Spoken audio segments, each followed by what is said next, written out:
Welcome to the About Sex podcast. I'm your host, Angela Skirtu, and you can find us at www.aboutsexpodcast.com, or you can find me personally as a therapist at www.therapistintstlouis.com. And with me today is Barbara. Do you prefer Barbara or Barb? I prefer Barb. Okay, a lot Barb. of people. Thank you. Barb Gross. And is that how you pronounce Gross, it? Okay, yeah. Barb Gross. And she is a Board Certified Behavior Analyst and an AASECT Certified Sexuality Educator. Actually, I want to start right there if you don't mind. Totally. Because I'm a Board Certified Sex Therapist. So would you like to tell the audience what's the difference between an educator and a therapist? Ooh, no. Oh, I love that honesty. She doesn't want to tell you. I think what's interesting is it's if you look at the requirements for the two as far as what people need to do, it's as far as the knowledge, similar stuff, but the actual work of learning how to do is different. So I learn how to do education. Sex therapists learn how to do sex therapy. So it's more teaching and more like psychoeducation. And that's, exactly. So if we look at like the implicit model of my job really is to give you that foundational knowledge of things that you can take and apply in general to life. And then when there are things that need like a little bit more additional intensive work, then I say, hey, you know what? That's not going to be me. I'm going to pass you on along to a therapist. So what do you do? So like that's a start of what the sexuality educator is, but like what do you specifically do? Tell the world about you, Barb. Hello. So Board Certified Behavior Analyst, and basically what that means is the easiest way to explain it is it's a really efficient and elegant way to approach teaching. So instead of saying that I'm going to fix things by assuming that there's something about you that you need to change, my job is to look at everything in the environment. So that means things that even like your environment, your genetics, your family history, your culture and your society, also things that you've actually experienced within your life. And looking at those things and, hey, can we change some of those pieces in order to make what you need to know click? Who do you work with? Sense. Like, who do you work with so that we can put it together? Yes. Like, who are the people? So technically, it can be anybody. Most of the folks that I work with are anywhere from middle school age, so like 12, 13, up through adults. I think my the oldest person I work with is late 30s, early 40s. And by and large, the folks that I work with have intellectual or developmental disabilities. Okay. So that can range from things including autism, including Down syndrome, any variety of sort of chromosomal differences. So the overall big picture is that there is some kind of developmental disability. And most of the people that I work with tend to need more support with communication. So vocal communication is tricky. So that's an extra layer of what I need to be skilled in is how do you communicate with somebody who has a hard time answering questions. So is it usually the family that's hiring you, or is it the person, or both? And what do they hire you to do with people with developmental disabilities? So it depends, and it usually is caregivers. Okay. And that also depends on age. So there are some people that I work with who don't live with their family of origin. So it means that there's a guardian of some kind. They identify usually, but not always, that there's some problem that needs to be fixed. And then I'm asked to come and fix a problem. So here's what's fascinating. Okay. Is what I have found is that usually the problems that need to be fixed are, it's about creating opportunities to access healthy sexuality. So it's not really like a problem with the person. That kind of goes back to, it's a problem with the environment. Okay. So a lot of times what I end up doing is changing opportunities for access. And that's not always just like romantic or intimate relationships. Sometimes it's just like finding opportunities for friendships, finding opportunities for hobbies. So it doesn't sound like it has anything to do with sex ed at all. But if you think about it, like those are if you're going to be trying to make a connection with a person, you probably need to be in a place with people. Yeah, you need to get social in some way, or at least get on the apps. Yeah, which is also being so, I mean... That's access to it, right? So if there's, if we're in a structure where people systematically don't have access to other people, other interests, other ways to connect with people, and also no connection to education. Mm-hmm. So if you have no access to that, so a lot of times I come in and really what I end up having to do is shifting the entire environment. So. Will sex be the first thing that's brought up, or will it be something that kind of is sidelined in? Because they're like, oh, you know about sex, teach us things. So I get that too. I also do work with Special School District of St. Louis County. So hello, all of you there. I did take personal time. So it depends, and a lot of times it is people saying one of two things. Either there's a problem that has something to do with sex, so please come fix this, or it's, hey, we want to make sure that this person, whether they're 13 years old or 30 years old, is able to be independent. Mm-hmm. And we think that's probably part of it, which... Like dating might be a part of it, or...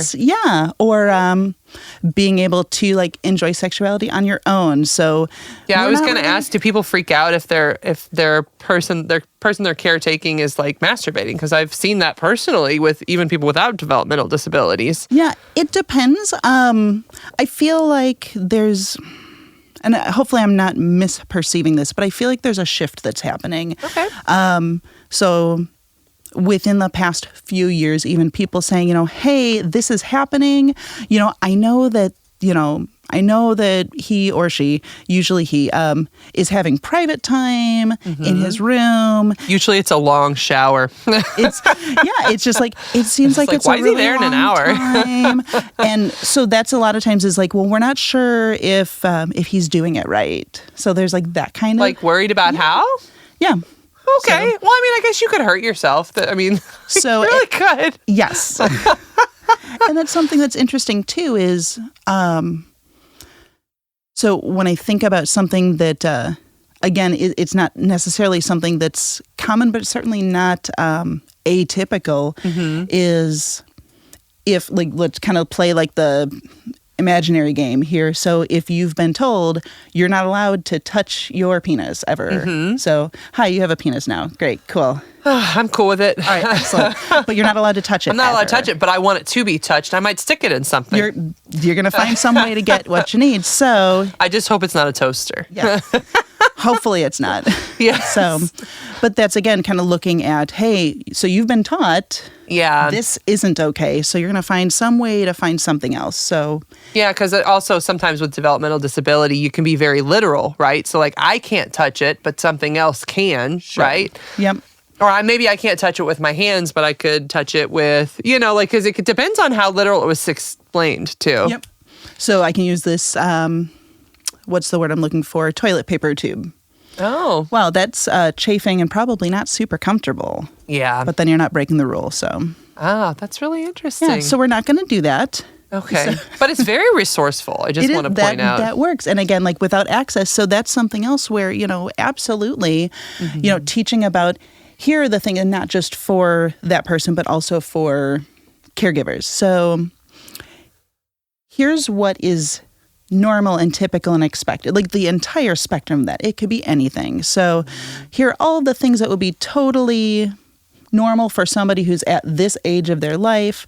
And this could be something that is totally no problem groovy. So, for example, if you are over the age of 18, you may be interested in watching pornography. That's a thing that is not uncommon. Well, I got to be honest, it's not uncommon under the age of 18, to be fair. It also is not, and also is technically not something that I would promote because it is not something that's legal, so. Sure, but I'm just being real. People do it. One story, I had a client come into me, and he was like, my son found porn, but he was 11, and like he was just worried about it. He was like, is this an okay age? I mean, like I was young when I started masturbating, because to be fair, most people start masturbating at young ages, and quite a few people find porn I kind of consider like old art, old-timey porn. So like, it's been around forever.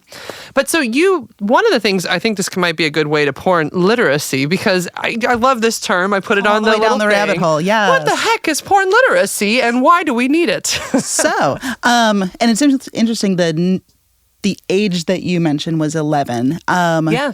And that's right around that age of like typically when people will sort of stumble across something that's pornographic online, usually not intentionally, sometimes intentionally. But it's, my gosh, it's just like as simple as misspelling a word. It really can be. Or .com instead of .org. Mm-hmm. Well, there's plenty of ways to do that. And of course, 11, 12, that's when people are starting to hit puberty. So it makes sense that they might have an interest. Like maybe they accidentally did it, but then they're like, well, now I really want to keep looking. Right. It makes sense. Or it's looking up something that's, maybe like fueled by curiosity. So I'm going to look up big boobs. Mm-hmm. So guess where that goes. Sure. So now we have this sort of multi-billion-dollar industry that is intended for entertainment for adults. This is true. That is freely available and accessible. And you can be anonymous. And it's totally anonymous, and it's as simple as Googling. And no framework to explain what's going on. Okay. So the idea of pornography literacy is not something that I invented. And there are a couple of people who's been working sort of around this topic. So the things I can tell you without getting super nerdy technical and like in this study here. Well, I like nerdy technical, but you do you. we won't go way crazy with that. And I'm also not sure that I can, with authority, say it was this year and this person.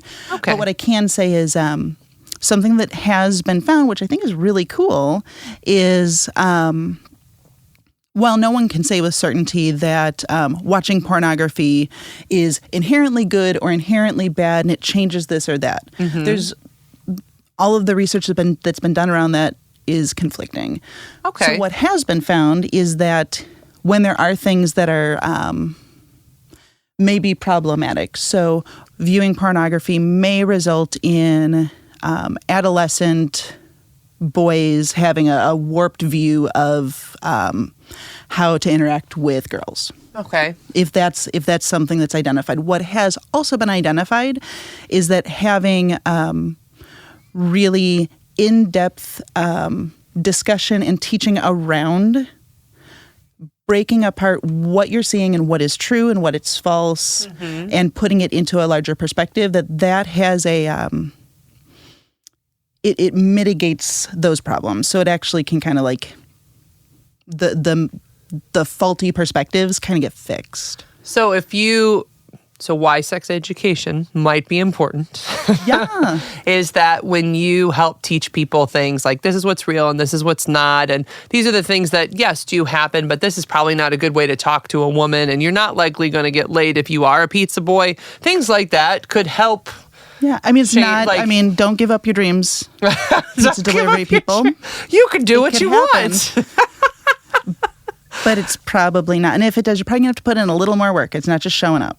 Well, to be fair about research, there's a lot of correlation and not causation that goes on with research. So you can point and put together a lot of pieces, but if you don't have like all the pieces of the puzzle, then it can make things look pretty skewed. And that's I think that, so people who haven't done a lot of research on research don't know that. So they'll see this study and they're like, oh no, porn's ruining children.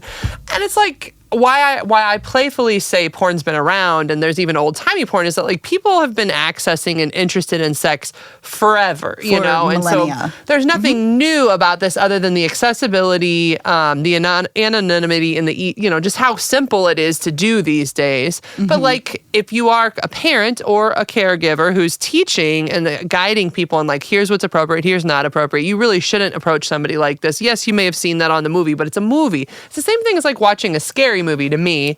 Like you watch a scary movie and like a monster attacks. Well, you have this conversation with your kid about how, just so you know, there's no real monsters. That's not a thing. This is all a pretend play, Right. And then suddenly they have nightmares for a week and then they get over it. Yeah, 100%. There's still image there. It's still going to be there. What's interesting, so something that just kind of like clicked with me on that is it's not just about you're going to get this weird perception of like this is how you're going to end up getting laid is this But that's not just porn, right? Like that's something that you see in TV. It's something that you see in commercials, for heaven's sake, So I think that's part of the bigger package as well, is not just talking about here's what you might have seen in this, this silly video where there's this guy and he's in the bathtub and a lifeguard shows up, which is, by the way, it's a thing. Google it. Not realistic at all, but also looking at things like... Wait, does he get to have sex with a lifeguard? Well, so actually... I want to see that point. if you Google it, it actually kind of cuts out before that point. But yeah, that's sort of implied, is that the lifeguard shows up. Maybe it's encouraging people to bathe, so it's a hygiene thing. Yeah, so we can kind of put those together, and one day you two could have this special moment in the bathtub with the lifeguard. So is porn literacy essentially... like putting the pieces together and trying to bring education and understanding along with, recognize there are risks. There are risks with having more exposure to sex at an earlier age, stuff like that, but like still with the broader perspective. Yeah, and it can be talking about anything. So for example, you're not going to see a whole lot of condom use in pornography. And there are reasons why that, that can, for people who are performing in pornography, that can actually increase STI risk. For the general population, that's not something that we're going to advocate for. Use condoms, please. But talking about, hey, maybe here's why you're not seeing it. And that's good to know. Talking about, hey, you might be seeing these kind of behaviors. There might be women that are like really, really for real loud, and that may not be... when you're having sex with somebody, that may not be what it looks like or what it sounds like. And that's okay, because that's acting and it's pretend. But also looking at things like, hey, when you watch The Big Bang Theory, you kind of get this message that if you just keep trying and keep trying and keep trying and keep trying and you don't give up, even though she's told you no, that you're eventually going to get the girl. Well, that's not porn anymore. It's just media literacy. So it can kind of cut through all of these sort of weird messages that you get through any sort of entertainment-based media, which includes porn. Well, and to your point, I feel like nobody's really getting the full picture in any of them, And right. I mean, I even talk to people, so I work with clients of all kinds, and even some couples that I'm just working with, they say, well, this is what sex looks like on a show. They just seem to always orgasm at the same time, and there doesn't seem to be a lot of work. And, it's just not... I don't feel like there's a lot of good references or representations for what sex really looks like between people. I don't think I've ever really seen it. No. And they're actually, so sidebar. Really important thing to the left. Have you heard of, there's a show, it's on Freeform, it's called Everything Is Going to Be Okay. I haven't heard of it. Delightful show. I'm not affiliated with them, so I'm just saying, like, hey, I like this show.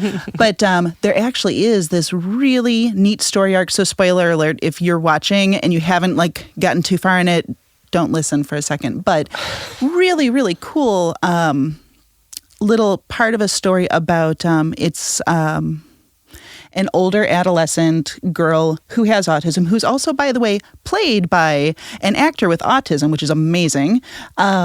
But it's her first sexual experience, and it's actually pretty realistic.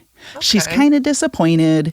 It didn't really go the way she wanted. That's very realistic. It's like, I was kind of disappointed. Yeah. It's so terrible. And yeah, she actually says it's the best. Like, she's like, don't worry.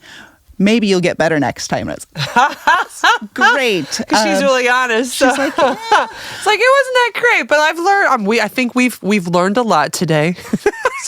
And it's okay. That's funny. And then it leads into this really cool, like the next couple of scenes, and I think even goes into the next episode about, so she had been drinking. Is this consensual?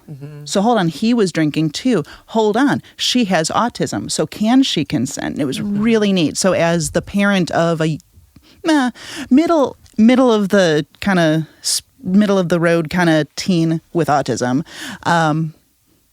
that was a neat conversation to have with my child about, well, so hey, you have autism. Does that mean you can consent? Why might people think that?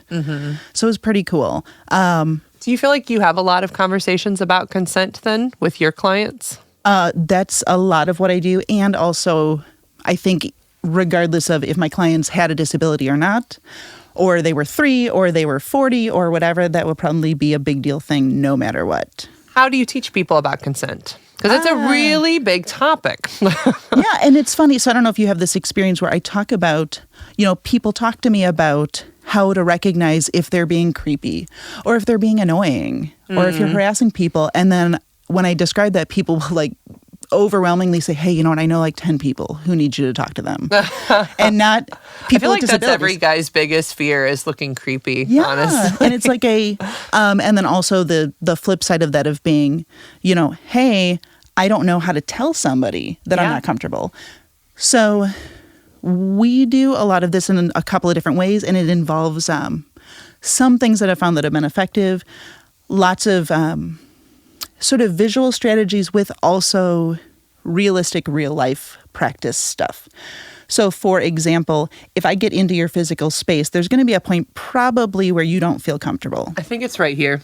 And for me, we're good right here. Like everyone has a different kind of bubble. Yeah, no. But having a moment of getting kind of close without being, and I always let people know in advance, hey, I'm going to be getting in your space. Is that okay? If your answer is no, then we're not going to do this activity. But if it's okay for me to get into your space, then I will start getting into, and then you let me know when you need me to stop because I'm like too close, I'm too whatever. Okay. And then right there, let's pause and kind of sit with that.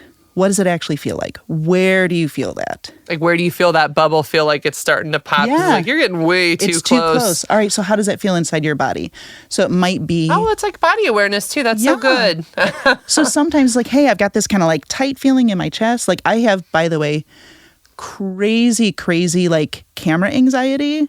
So I can describe all of those sensations right now. Like, hey, I've got this tightness in my chest. I'm so sorry I did this to you. It's all good, because this is part of it. We recognize what's going on, and we kind of move past it. But so you have like tightness in your chest and warmth in your cheeks. And it's right here. And hey, when you have that feeling, that's just a message. It doesn't mean it's good, it's bad. It just means like, hey, something's going on. Pay attention to that feeling. That's how people can learn how to set boundaries. Yep. It's like, I love that work because actually I think that's how people even learn. Like, okay, say you kiss somebody and it's like, okay, that was good, but I don't know if I want to do anymore. Like, say if it was too soon, it just felt awkward being able to say, hey, I'm just not ready for a hand boob grab right now. It's just not, maybe a hand on my back, maybe on my shoulder, maybe keep your hands to your sides. I don't know, but don't touch that. Yep. And being comfortable to do that. And that's 100% of it is first you have to recognize what's going on. Like, what messages are you getting? Yeah. Then from there, you can advocate for, I don't want you to do that at all. I want you to do something different. And also recognizing what your options are. Like, I don't want you on my boob, on my legs, okay. Or, you know what? Your hand's been sitting on my shoulder forever and I'm feeling nothing, so maybe move it over, Yeah. Now I think I'm ready for it to change. Yeah, now we're good. But then there's the flip side of that too. It's really hard to explain to somebody what violating boundaries means. So I do a lot of air quotes. It's annoying, but it's really hard to explain that you're in my space and you shouldn't do that if you don't even know what that feels like or what that means. So I kind of try to start with, hey, let me make sure you have that experience and that understanding before I go into talking about how to recognize, how to set boundaries, how to avoid getting into someone else's boundaries. Yeah, because people aren't very clear about it. And that's why sometimes, especially, working with somebody who's autistic or having developmental disabilities, then it's harder for them to read that. And if people aren't direct, like I'm a pretty overt person, but most people aren't, So what it may look like is just tension. Like in their face or like tightness. Like if you do put your hand on someone's leg and they don't say, I'm not comfortable with it, they may show it in nonverbal non-consent. Yep. That's a lot of what I try to talk to people is about both the verbal and the nonverbal because it's harder to read nonverbal, especially if you're autistic. Sure. Well, and that's another thing is also the piece of being able to recognize that, sometimes you need to check in if this and all of this isn't like explicitly saying, yes, I'm into that, please do more, which is not just about touching somebody, that's also about talking to somebody. So we're having this conversation here. If I kind of start like checking out, hopefully you're going to recognize and be like, hey, are you still good? Are we good? I feel like it's funny you say, but it's like when you said earlier, 10 people could learn from this. I feel like a lot of people in the dating world would really benefit from this. It's like, you've spent 10 minutes talking about kites. It might be time to change the subject or ask you something. Literally don't care about kites. And I am showing you, and it's also like, but recognizing some of those like the fake polite signs. Yeah. Yeah, that's if you're hearing, so when is this I need to go to the bathroom. Run away. Right. So like all of those signs, like having to teach, none of those things that you did were explicitly like, yep, totally into hearing about kites. Please tell me more. I think that makes it really hard for people with developmental disabilities because we aren't very overt as people. We're very covert. And also, I'm wondering how many other people have noticed something that I notice is like this, like over this sort of patronizing politeness. Oh, that's really cute, and it's really nice, and I'm going to encourage you because I don't want to let you down. So now I'm sending this weird mixed signal. So because you have a disability, I don't want to hurt your feelings. I don't want to make you feel bad. So I'm going to be real nice. Mm-hmm. But then when you are doing something that's like clearly violating a boundary, then it's a problem. Well, hold on. I just spent literally all of our interactions teaching you, that I don't have this boundary. So no, it's a little confusing. That is really confusing. Yeah. Now I know why people struggle to date so much. Yeah. So, and that's the other piece, kind of bring it back to the whole, like media literacy in general, but definitely porn literacy, is that there aren't really a whole lot of video examples of anybody who initiates something with somebody else and then is shot down. Oh, how to deal with rejection. Yeah, it doesn't happen in porn a whole lot. That's true. It wouldn't be you as wouldn't fun. make any money. It wouldn't be a turn on. Right. It's like, no, thank you. Here's a drink back. Well, and there probably is. I mean, anything. Yeah, it's the Rule 34 porn. Rule 34 thing about it's there somewhere. There is rejection porn out there somewhere. All right. There has to be, because there's got to be somebody who like gets off on being shot down. Well, so how do you teach people about rejection then? Because that's a really difficult topic. It is. I don't think there's a good answer for it yet. Okay. I mean, seriously, like that's it's painful. Rejection's painful. Yeah, nobody likes it. One thing that I've been working on with certain people, and I think it has been at least well received, is first of all the recognition that it's going to happen. Like that happens. It's part of life. And there are a variety of different outcomes that could happen. If you're out, you put yourself out there, you go somewhere, you see somebody that you might like to talk to, you try talking to them, you have a nice conversation, but it doesn't lead to anything. Okay. Anything meaning like it doesn't lead to a date. Yeah, like sometimes you're just having a friendly conversation with someone. Yeah, that's also a success. Also, you got a really good latte or whatever. Also, you learned something. So you learned either that your approach wasn't successful or you learned that you can be turned down and you're still okay. So you're trying to teach rejections as opportunities and for growth. And also reality. Okay. Both of those. D, all of the above. Yeah, well, because the reality is, no, you can learn a lot through rejection, and you're not supposed to be with every person that you confront. And I think, God, if a lot of people could take that approach of like, rejection isn't like I'm all over a terrible person or not good enough, but rejection is just a chance for me to learn a little something new about this situation, about like what I like, what they don't like. That's why that didn't work out, Yeah. It's an opportunity. And that's, I think, a thing that's challenging for folks who have had sort of this like social skill instruction of if you're polite and you do everything correctly, that's going to work out for you. But that's also not reality at all. Yeah, you can be really polite at a job interview and still not get it. Somebody else was a little bit more qualified. Yeah, or you weren't the right fit, or you were too qualified, or somebody else just had whatever. They knew the boss, something nonsense. Yeah. Yeah, I gotcha.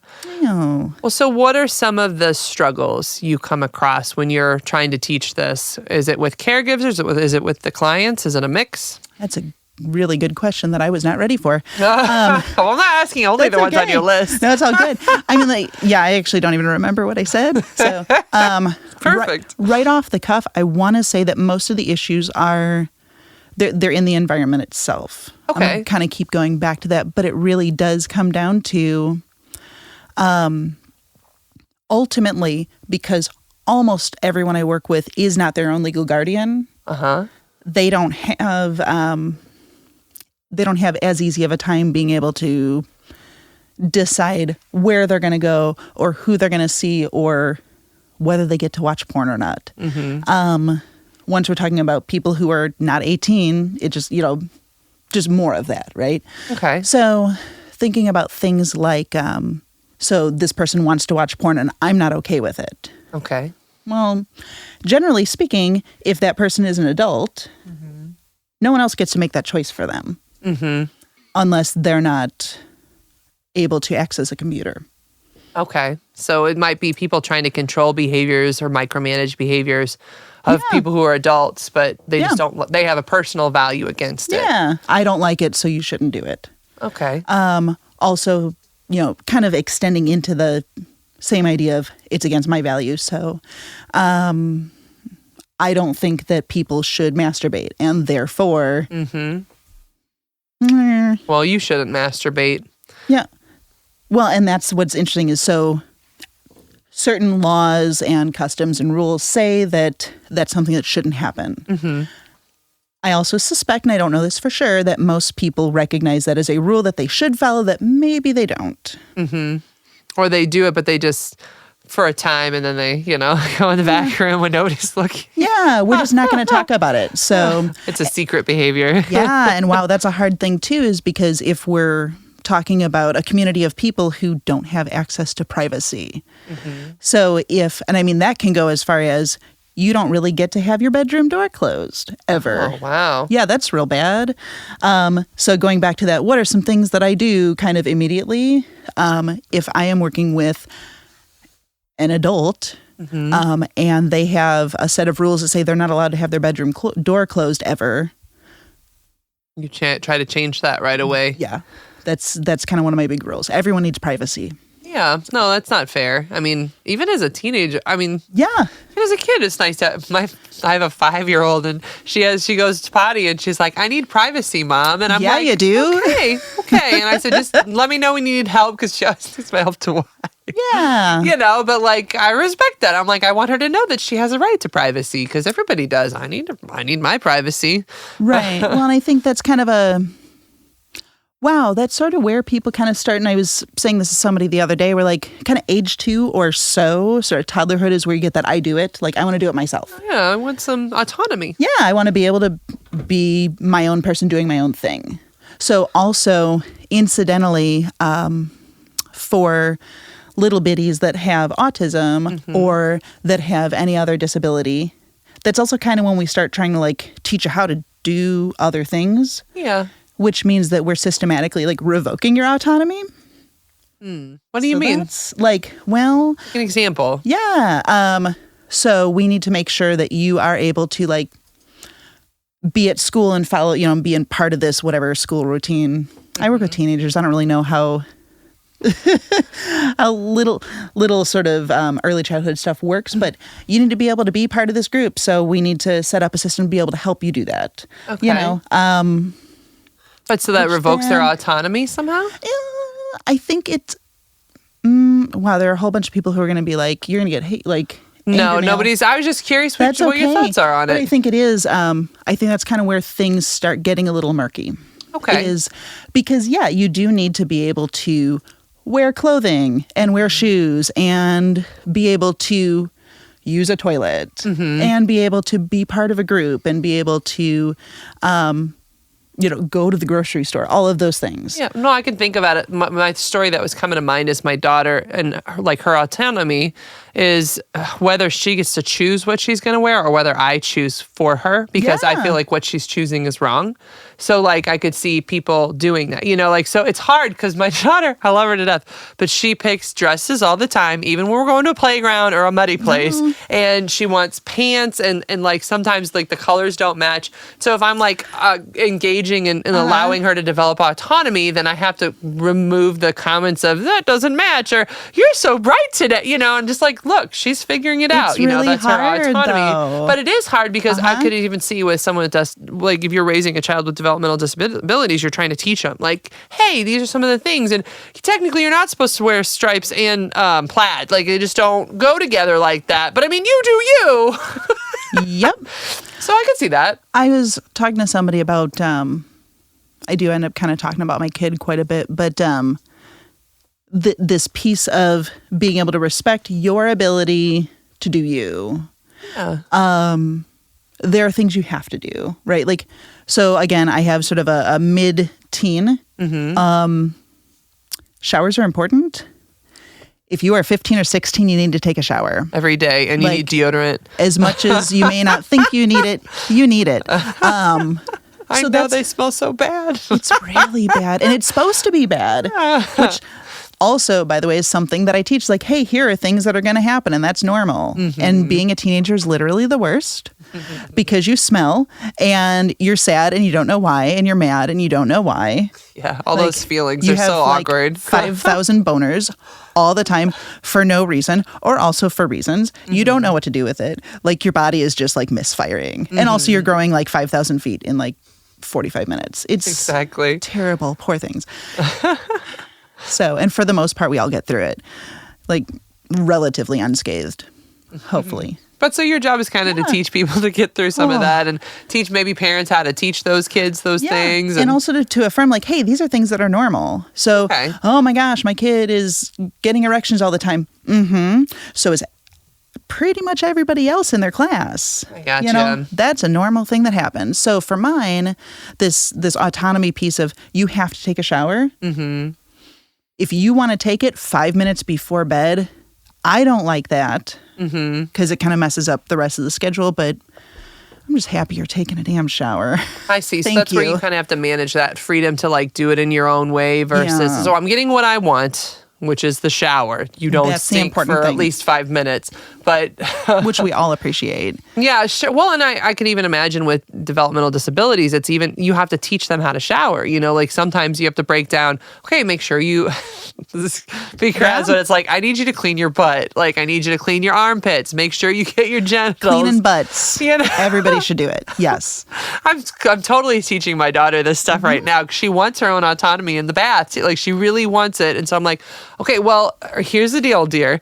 Either you do it, but you have to get all the parts, or mommy's going to do it, and I'll get all the parts. Your call. You know, like, so there's the choice. Like, she can decide.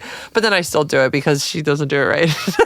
And I'm bad at this autonomy thing. I'm working on it. She's only 5. It's hard. Well, and that's... it's so true, though. And it's also kind of having an exit strategy for that. Yeah. Right? That it's... If you have a child who's 18,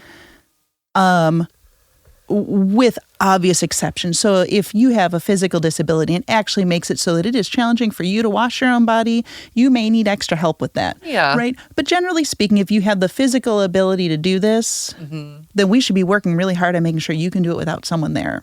Yeah, so that you really can have that autonomy, and I don't have to be standing by the door saying, did you do this? Did you do this? Maybe it's coming up with a checklist. Maybe it's... I don't know all things. And I mean, some of the things that are like really good ideas for things that might work to be able to teach that in a way that's more independent. So checklists are great. Video modeling. So having a video of how to do things, a little bit trickier with a shower because...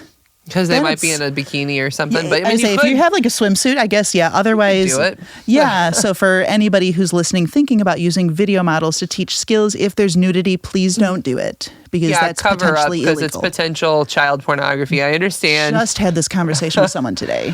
It's so hard because there's just so many nuances. I was just thinking about that too. Like,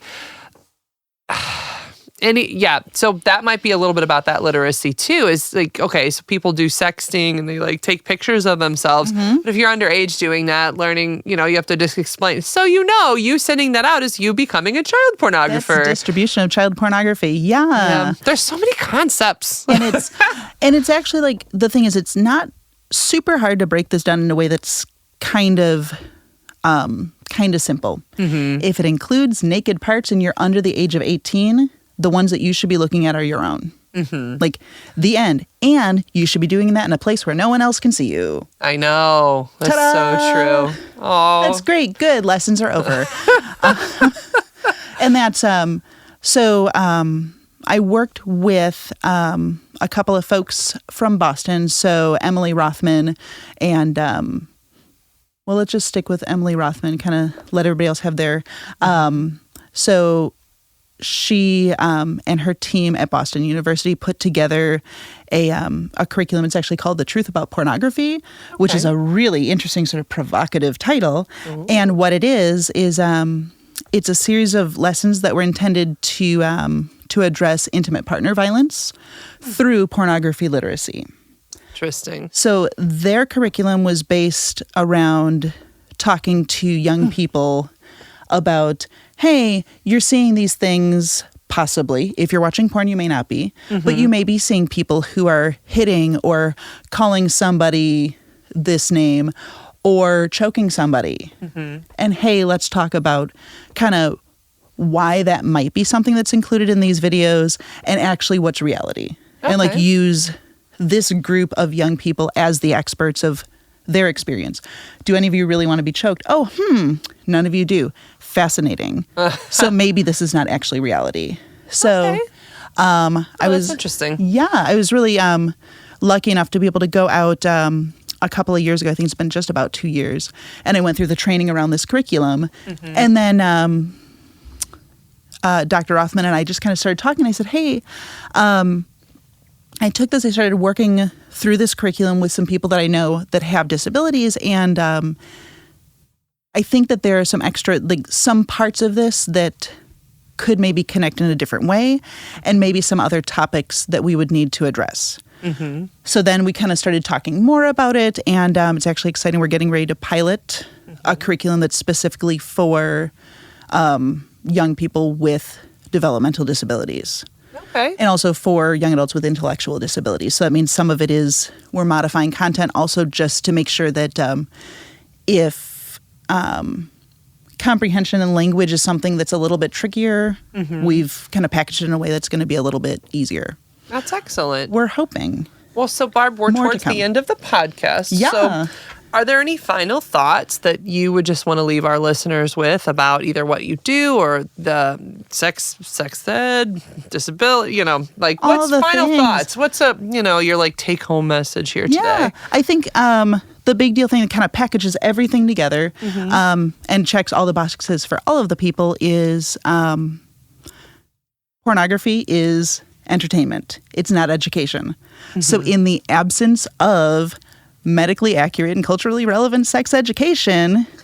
I love that phrase. Yeah. But without that, without actually having access to correct information, that's all that young people have to go off of. Or like you said, that's all that humans have to go off of. Mm-hmm. And that makes people more likely to make mistakes or fall into those risk areas. If that's all you have, that's all you know. Okay. So support sex education. The more you know. We the rainbow star. So Barb, how do people find you? Yeah, so I'm right here. Hi. Your links, your websites. But in general, so I work with Empowered, a center for sexuality. It is in Clayton, Missouri, and the email address is www.empowered.center.com. All right. And thank you for being on our show. And you've been listening to the About Sex podcast. We're at www.aboutsexpodcast.com. You can also find me as a therapist at www.therapistsinstlouis.com. We've been speaking with Barb Gross. Unless you're in Boston. Gross. I don't know why I said Bob. Whatevs. I make mistakes. We all do. And this has been the About Sex podcast. Stay kinky, St. Louis.